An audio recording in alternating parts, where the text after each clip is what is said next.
येनैरितः प्रवर्तन्ते प्राणिनः स्वेषु कर्मसु तं वन्दे परमात्मानं स्वात्मानं सर्वदेहिनाम्। नमो नवघनश्याम कामकामितदेहिने कमलाकामसौदाम कर्णकामुकगेहिने।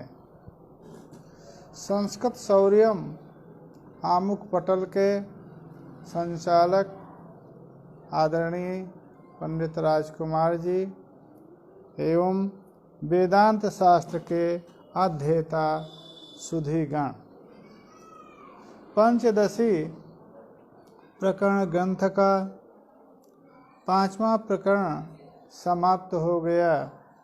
अब 6वां प्रकरण चित्रदीप प्रकरण है।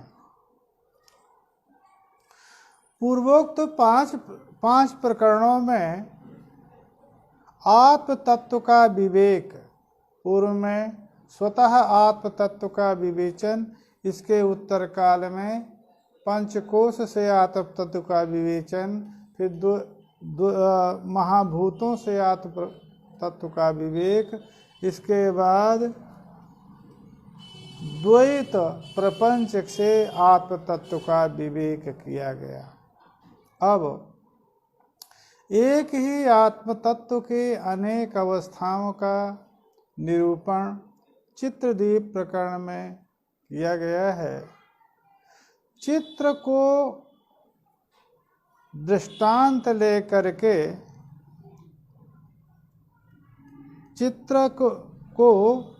चित्रपट को दृष्टांत लेकर के और दीपन हुआ है आत्म तत्व को, आत्म तत्व की अवस्थाओं का दीपन हुआ है, प्रकाशन हुआ है। जिस प्रकरण में, उस प्रकरण का नाम है चित्रदीप प्रकरण। चित्र के माध्यम से दीपित है आत्म तत्व की अवस्थाएं, आत्म तत्व का स्वरूप। जिस प्रकरण में, उस प्रकरण का नाम है चित्रदीप प्रकरण। तो दृष्टांत मुखेन, चित्त दृष्टांत द्वारा आत्म तत्व की अवस्थाओं का वर्णन इसमें किया गया है। प्रथम कारिका है, यथा चित्रपटे दृष्टम अवस्थानां चतुष्टयम् परमात्मनि विज्ञेयम् तथा अवस्था चतुष्टयम्। जिस प्रकार से चित्रपट में, जिस पट में, जिस वस्त्र में चित्र का आरोप किया गया है, चित्र का आलेख किया गया है, ऐसे चित्रपट की 4 अवस्थाएं, अवस्था नाम चतुष्टयम दृष्टम, 4 अवस्थाएं उस चित्रपट की देखी जाती हैं। उसी प्रकार से आत्मा की भी 4 अवस्थाएं देखी जाती हैं। ये सामान्य है, कोई विशेष नहीं है। केवल इतना कहना है कि चित्रपट में 4 अवस्थाएं जिस प्रकार से होती हैं, उसी प्रकार से परमात्मा में भी 4 अवस्थाएं जानना चाहिए। सबसे पहले अब चित्रपट की अवस्थाओं का निरूपण आवश्यक है कि चित्रपट की 4 अवस्थाएं कौन कौन हैं। इसके उत्तर में आत्मा के 4 अवस्थाओं का निरूपण होगा। चित्रपट की अवस्था, यथा धौतः घटितः लांछितः रंजितः पटः। चित अंतर्यामी सूत्रात्मा विराट चात्मा तथैवेति। पहले 4 अवस्थाएं पट की, चित्रपट की। पट की 4 अवस्थाएं क्या हैं? धौतः 1, इसके बाद घट्टितः 2, लांछितः 3, चौथा है रंजित। तो उसी प्रकार से स्वतः, उसी प्रकार से चित्त, अंतर्यामी, सूत्रात्मा, विराट, ये 4 अवस्थाएं आत्मा की।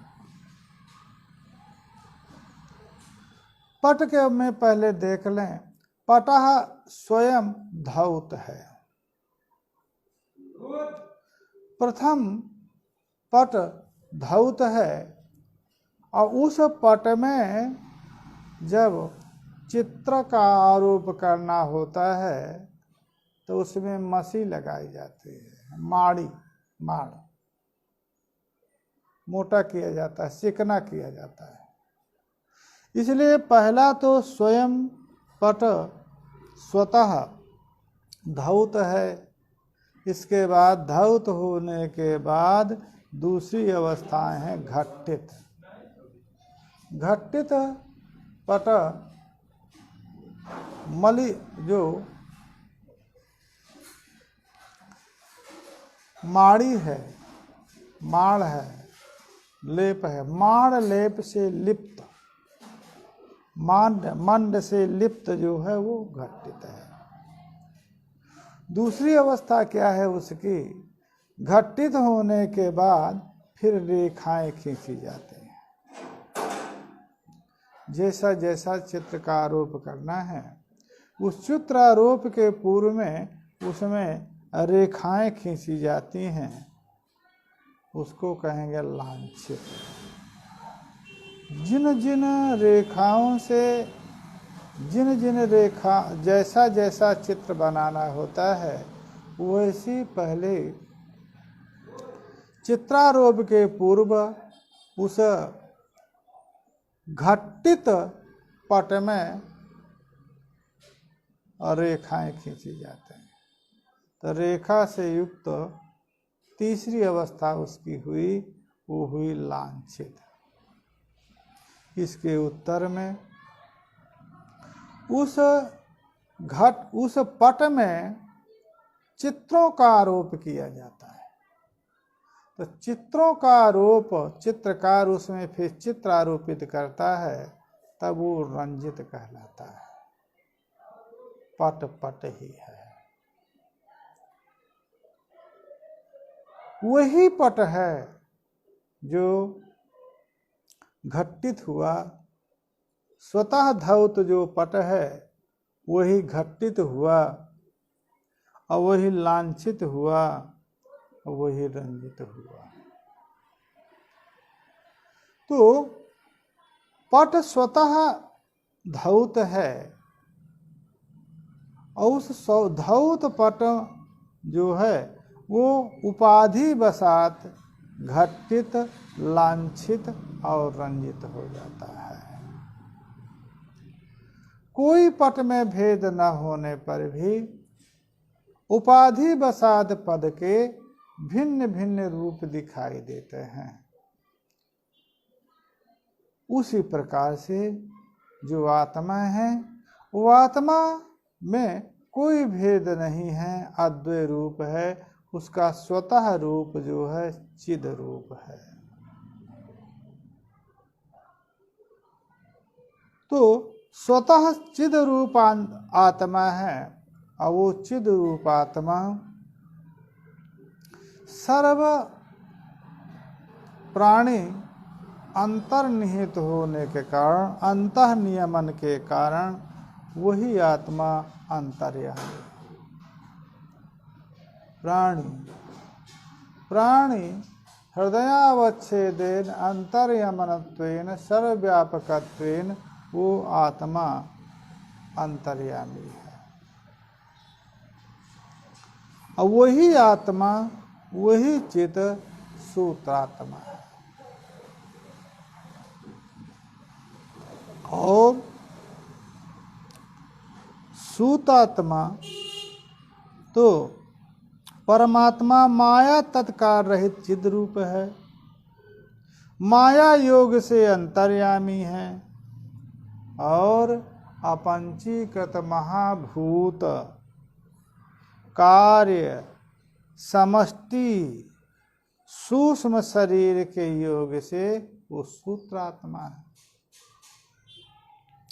वही पंचीकृत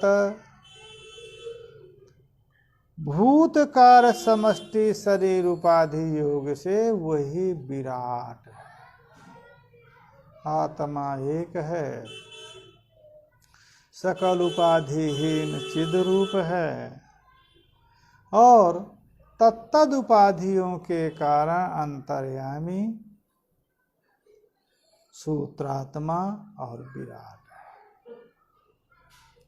उसी का विश्लेषण आगे कर रहे हैं पट को लेकर के। स्वतः शुभ्रो अत्र धौतः स्यात् घटिकः अन्न विलेपना। स्वतः एवं मत्स्याकारैः लांछितः स्यात् रंजितः वर्णपूर्णात्। इस कारिका में पट के 4 अवस्थाओं का निरूपण किया।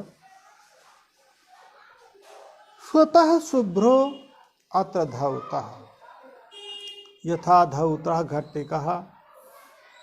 धौत का अर्थ जो है शुभ्र है, तो स्वतः पटः शुभ्रः अतः धौतः, स्वतः धौत। इसके बाद घटिका अन्न विलेपनात्। अन्न वही मसी है जो गोधूम गेहूं का महीन आटा, इसको मैदा कहते हैं, उस मैदा को का लेप बना करके उसमें लिप्त कर दिया जाता है, जिसको माड़ी कहते हैं। उस माड़ी से विलेपन के कारण वो घटित हुआ, उसका पट का दूसरा। अब घटित हो जाने के बाद चित्र उल्लेख के पूर्व में चित्र के नमूने, चित्र की आकृति के लिए रेखाएं खींचता है चित्रकार, क्योंकि यदि सीधे वर्ण पूर्णित करने पर हाथ इधर उधर डोल जाएगा तो चित्र साफ नहीं आएगा। इसलिए पहले वो रेखाएं खींच लेता है, उन रेखाओं को बाद में भरता है। तो वो जो रेखाएं खींचता है मत्स्याकारैः, मसी आकारों के द्वारा, मसी जानते ही हैं स्याही को कहते हैं, मसी आकारों से उसको पहले चिन्हित करता है। तो वो चिन्हित जो है मत्स्याकार से चिन्हित को लांछित कहते हैं। और इसके उत्तर में उसमें वर्णों का स्वरूप आरोपित जब हो गया, वर्ण पूर्णति हो गई, वर्ण माने आकृति की पूर्णति हो जाने के कारण उसको रंजित कहा जाता है। 3 अवस्थाएं, ये तीनों प्रकार से चार अवस्थाएं हैं। ये चित्र के रूप में भी ले सकते हैं या जो बैनर आदि बनते हैं उनमें जो लिखा जाता है उसको भी आप ले सकते हैं। ऐसे सीधे कपड़े में कोई लेख नहीं लिखा जा सकता है, उसके लिए यही विधा है। पहले उसको घटित करते हैं, अन्न लेपन करते हैं, बाद में लांछित करते हैं, फिर उसमें मसी के द्वारा आकृति बनाते हैं, फिर आकृतियों के द्वारा ही वर्ण चाहे अक्षर हो, वर्ण चाहे आकृति हो, उसका आरोप होता है। इस प्रकार से चार अवस्थाएं एक ही पट की होती है। दृष्टांत पट हो गया। दृष्टांत आत्मा, दृष्टांत तो पट हो गया। दृष्टांत के रूप में आत्मा को लेते हैं। आत्मा की भी चार अवस्थाएं कैसे कैसे हैं उसका निरूपण करना है। स्वतः चित, अंतर्यामी तो मायावी और सूक्ष्म सृष्टिता सूत्रात्मा, स्थूल सृष्टैव विराट इत्युच्यते परः। परः परमात्मा, वो परमात्मा का एक ही परमात्मा के निरुपाधिक सोपाधिक उसके भेद होकर के चार रूप होता है। तो पहला उसका निरुपाधिक स्वरूप है, चिद रूप। सकल माया रहित, माया तत्काल उपाधि, माया माया का जो कार्य है अंतःकरण आदि, उससे अनुपहित जो चैतन्य है वो चिद रूप है, स्वयं स्वप्रकाश रूप है, चिद रूप है। और उसमें सबसे पहले जो चिद रूप आत्मा है, तो सबसे पहले उसमें अविद्या का, शुद्ध चैतन्य में ही अविद्या का अधिष्ठान होता है। अनुपहित में पहले उपाधि अविद्या होती है। अतः जब उपाधि अविद्या उपाधि से उपहित हो गया, उसी को अंतर्यामी कहेंगे, मायावी।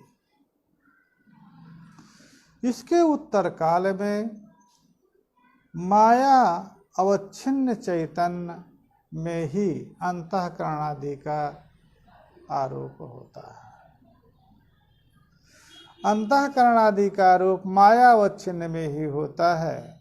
अतः दूसरी अवस्थाएं जो सूक्ष्म सृष्टि है, सूक्ष्म सृष्टि अपंचीकृत जो महाभूतों का परिणाम अंतःकरण प्राण मन बुद्धि आदि, वो सूक्ष्म सृष्टि उपहित होने के कारण अपंचीकृत जो भूत कार्य समष्टि सूक्ष्म शरीर है, उससे उपहित होने के कारण उसको सूत्रात्मा कह सकते हैं। और वही जो स्थूल कार्य है,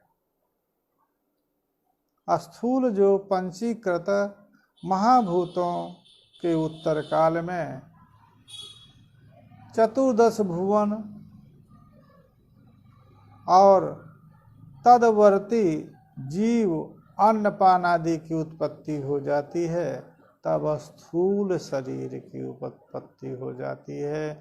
उस स्थूल पंचीकृत जो भूत कार्य समष्टि है, स्थूल समष्टि, उस समष्टि का से जो उपहित है वो विराट है।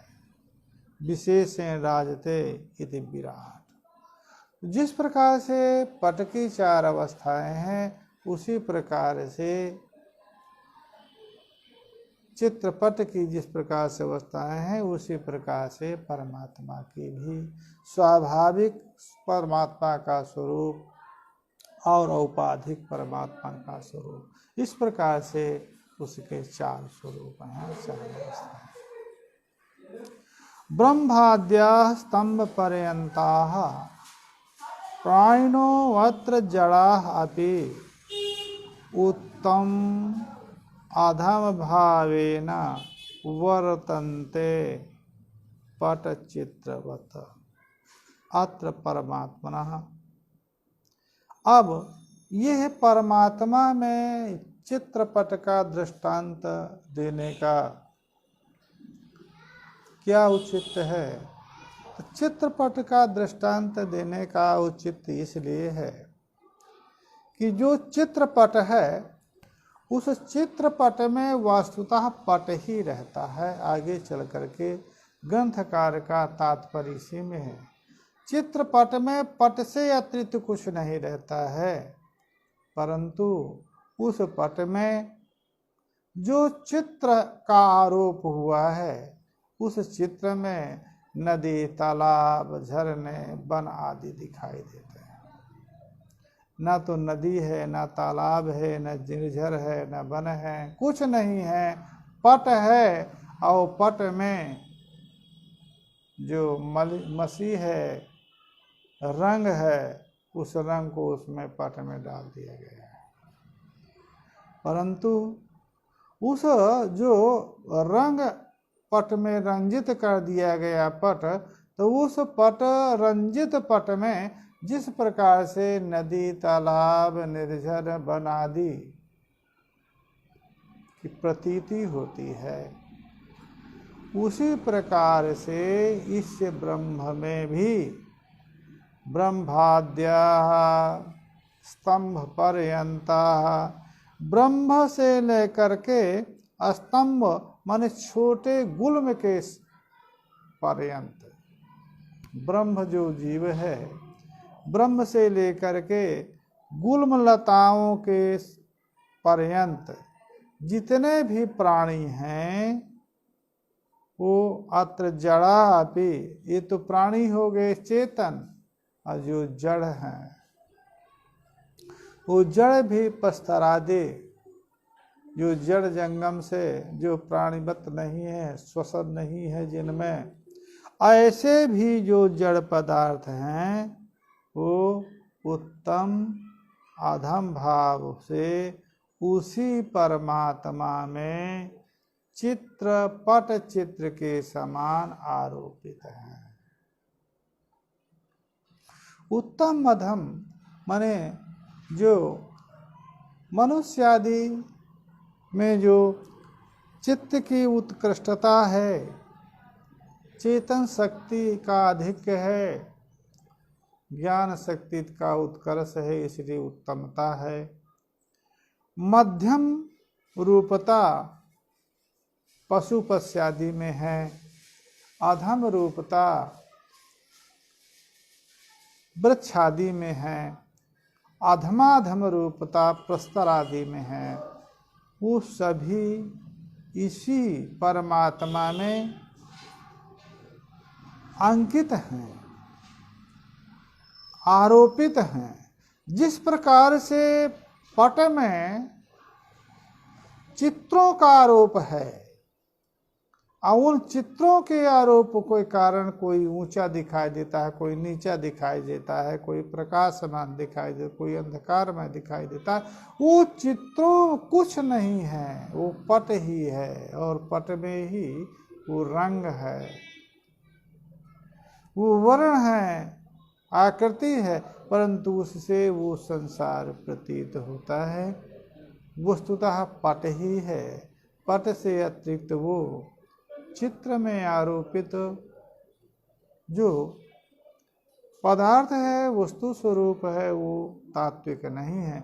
उसी प्रकार से इस ब्रह्म में भी उत्तम अधम भाव से संपूर्ण प्राणी जड़ापि तथा जड़ प्रस्तरादि विद्यमान है। चित्रपट के दृष्टांत से विद्यमान है, तो चित्रपट से अतिरिक्त कुछ वहाँ पर नहीं है, चित्रपट ही है। उसी प्रकार से यहाँ पर भी समझना है। दृष्टांत दे रहे हैं। चित्रार्पित मनुष्याणाम वस्त्राभासः पृथक पृथक चित्राधारेण वस्त्रेण सदसा इव कल्पितः। अब देखिए, उस चित्र में, चित्रपट में जो मनुष्य हैं, चित्रार्पित जो मनुष्य हैं, उन मनुष्यों के भिन्न भिन्न कपड़े दिखाई दे रहे हैं।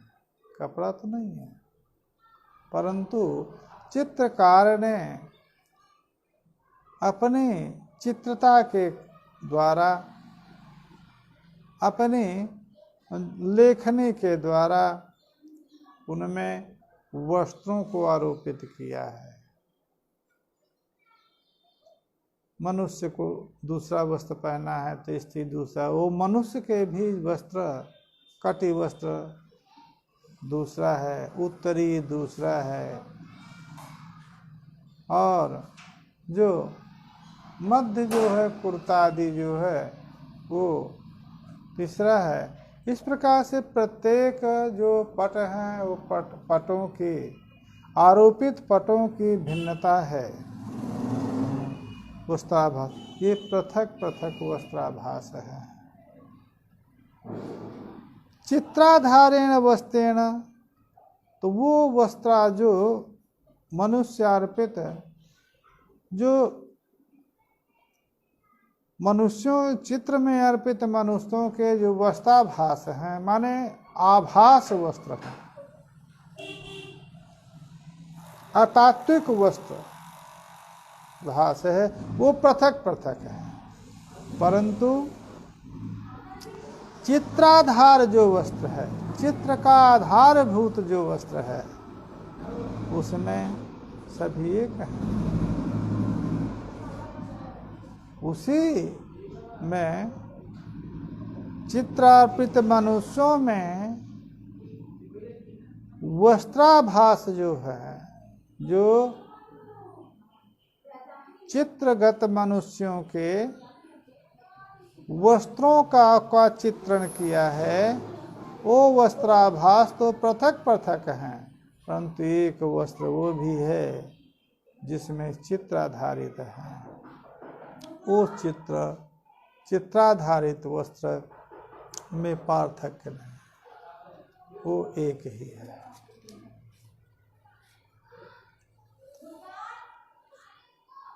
पृथक पृथक चिदाभासाः चैतन्याध्यस्तदेहिनां कल्प्यन्ते जीवनामानः बहुधा संसरत्य में। दृष्टांत में भी उसी प्रकार से समझना चाहिए। चिदाभासाः चैतन्याधस्त देहिनाम चिदाभासा पृथक पृथक।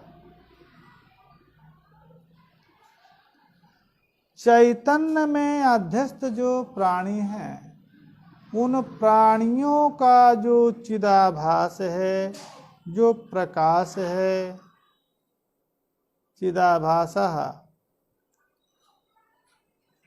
शरीराणाम एवं चिदा जीवानाम जीवमान चिदाभासा, माने उनका जो चित है, उनका जो प्रकाश है, उनका जो चिदा, वो पृथक पृथक है। पृथक पृथक चिद्रूपता प्रत्येक की है। परंतु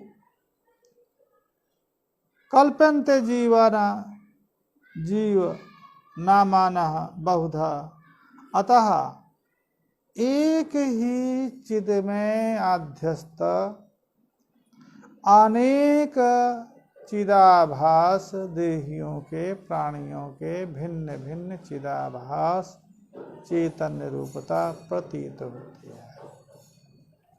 जिस प्रकार से एक पट में ही आरोपित चित्रों का पृथक पृथक चित्र, मनुष्य आदि चित्रों का, मनुष्य रूपित जो चित्र हैं, उनका पृथक पृथक वस्त्र होने पर भी एक ही चित्राधार वस्त्र है, उसी प्रकार से यहाँ पर भी चिदाभासा चैतन्य अध्यस्त देहियों के चिदाभास आभासित चित्त, अतात्विक चित्त, वो चिदाभास भिन्न भिन्न है। परंतु अतः कल्पित चिदाभास, जब तक चिदाभास के पार्थक्य की कल्पना है, पृथक रूपेण चिद रूपता जब तक ज्ञात है तब तक संसरन्ते, तब तक आवागमन से मुक्ति नहीं होती है और उनका संसरण जीवों का रहता है। जब संसरण, जब ये ज्ञान हो जाता है चिदाभासा इमे चिदाभासा ना वस्तुतः चिद, तो उस जिस चिद स्वरूप आत्मा में अध्यस्त हैं, जब उस आत्मा से अभेद प्रतीति हो जाती है प्राणियों की, तो चिदाभास रूपता, आभास रूपता समाप्त हो जाती है। जब आभास रूपता समाप्त हो जाती है तो स्वतः मुक्ति हो जाती है। वस्त्राभास स्थितान वर्णान यद वदाधार वस्त्रगान वदन्ति अज्ञाः तथा जीव संसारम चिदगतम विदुः। जिस प्रकार से वस्त्राभास स्थित वर्णों को यद्वदाधार वस्त्रगान व वस्त्राभास स्थितान वर्णान अज्ञाः वदन्ति, जिस प्रकार से आधार वस्त्रग, आधार वस्त्र में रहने वाले वस्त्राभास स्थित वर्णों को अलग लोग वस्तुतः आधार वस्त्र है,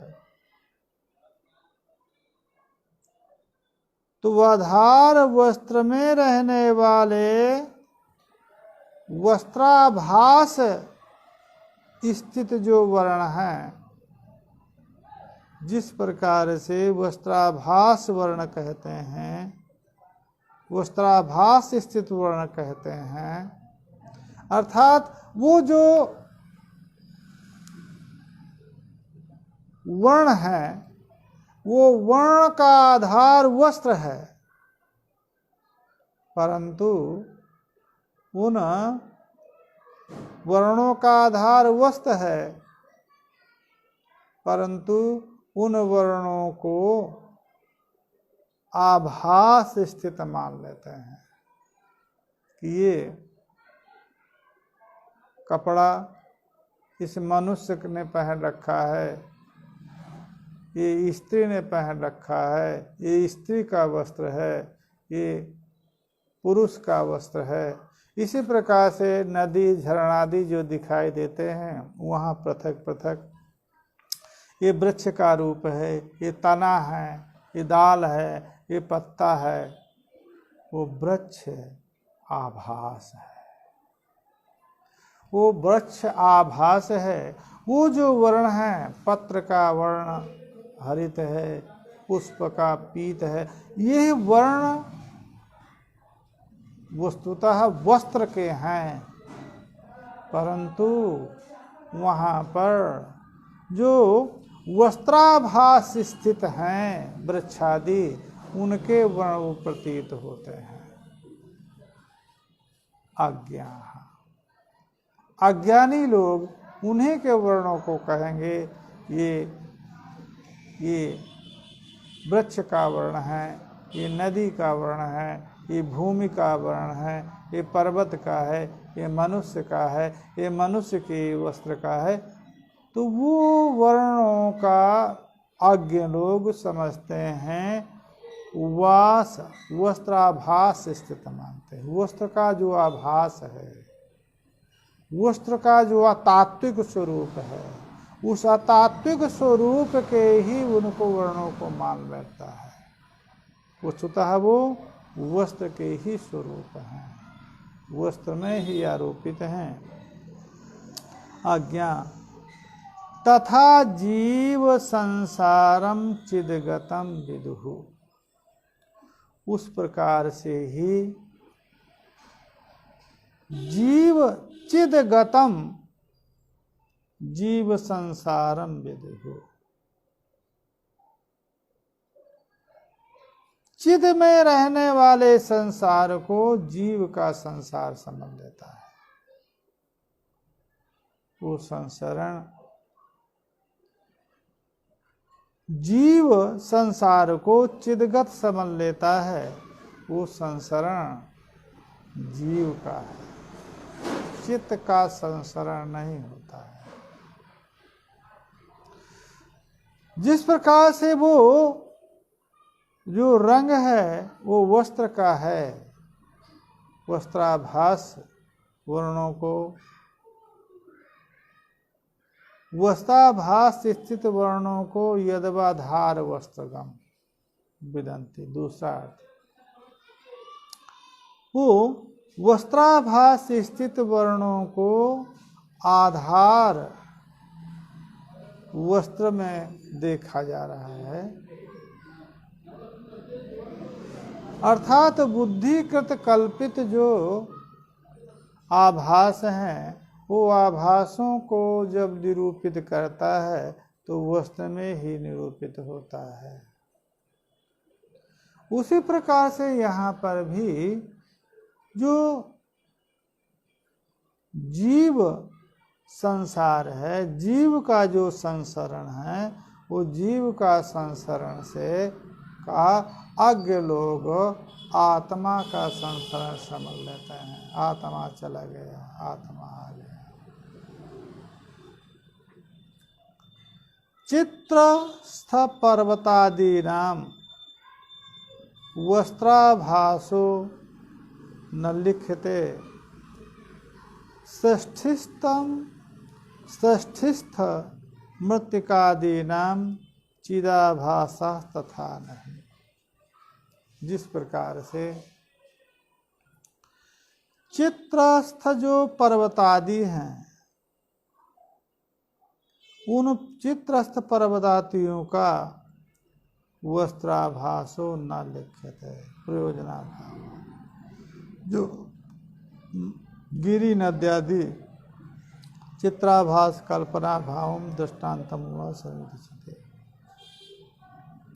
जिस प्रकार से चित्रस्थ पर्वतादियों का वस्त्राभास लेख व्यर्थ है, केवल वो उनके स्वरूप के दर्शन मात्र के लिए है। चित्त पर्वतादीनां वस्त्राभासो न लिख्यते सृष्टिस्थ पृथ्वीकादीनां वास चित्राभासा तथा नहीं, चिदाभासा तथा नहीं। चित्र जो पर्वतादि हैं उनका वस्त्राभास, जो वस्त्राभास का उल्लेख नहीं है। चित्रस्थ जो पर्वतादि हैं वो पर्वतादि वस्त्राभास नहीं है। उसी प्रकार से जो सृष्टि जो मृत्तिकादि हैं वो चिदाभास नहीं है। क्या तात्पर्य? वस्त्राभास कौन से हैं?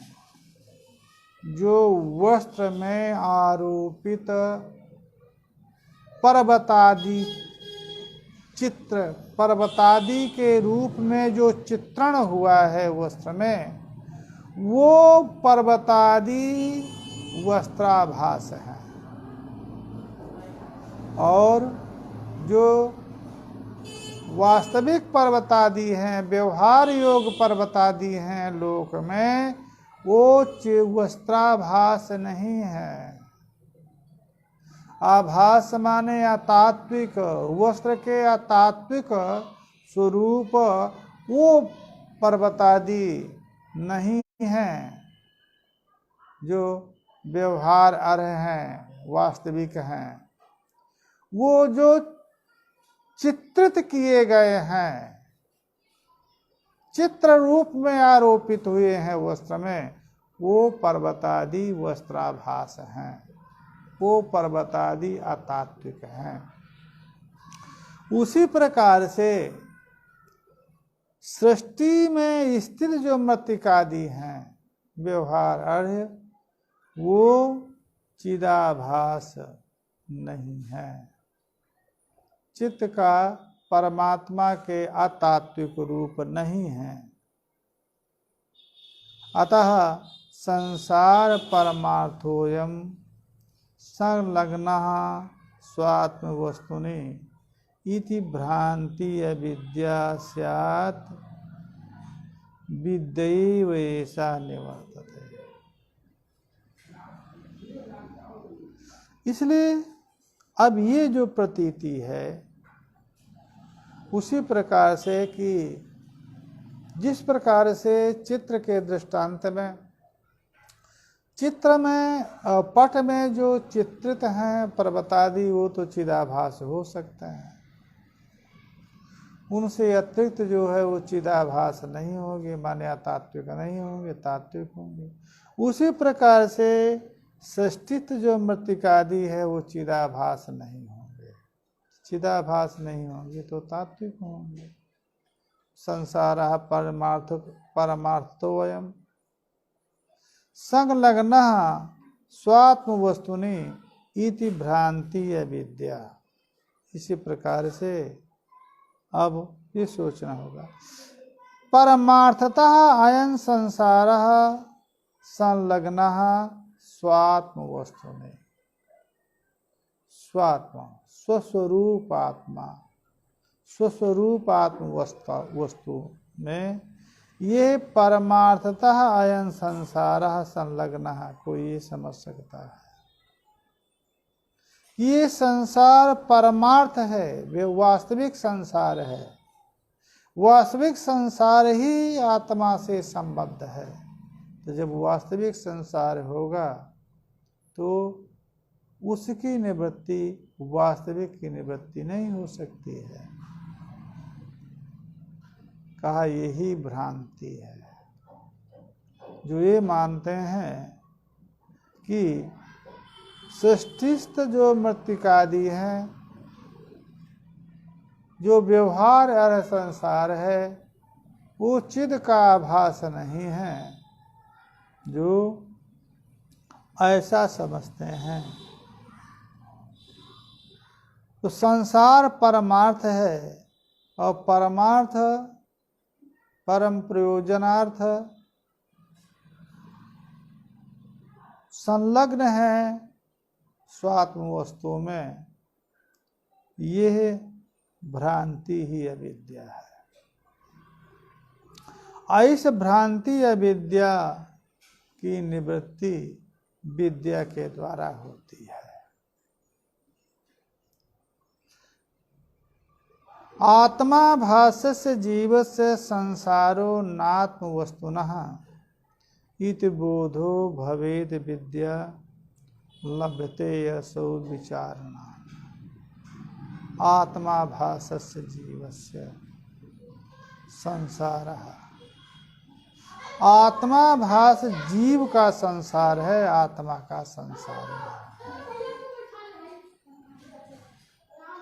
आत्मा और भास माने चिदाभास,